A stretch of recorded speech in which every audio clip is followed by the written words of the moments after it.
کوټه او بلوچستان د سختې یخنۍ باران او واورې الرټ. د محکمه موسمیات مطابق له تیرو څو ورځو راهیسې متوقع موسمي نظام اوس فعاله شوی دی. جنوب لویدیځ بادونه بلوچستان ته داخل شوي دي چې له امله یې باران، واوره او سخته یخني رامنځته کیږي. نن د دغو بادونو رفتار 13 تر 15 کیلومتره په ساعت کې ریکارډ شو، په داسې حال کې چې په نوشکي، چاغي او کلا عبدالله سیمو کې دا رفتار له 40 کیلومتره په ساعت څخه هم زیات و.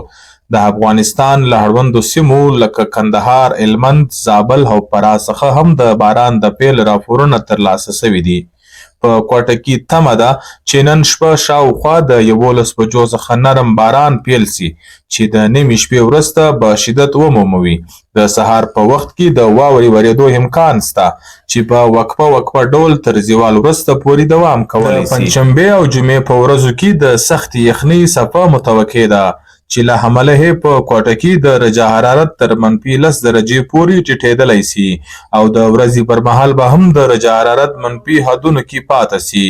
د شنبې له ورځې څخه به په یخنۍ کې لږ کمی راسي، خو یخ موسم به لا هم دوام ولري. د 26 تاریخو په شاوخوا کې د باران او واورې بله لړۍ متوقع ده او د 13 تاریخو وروسته د موسم د عادي کېدو امکان دی.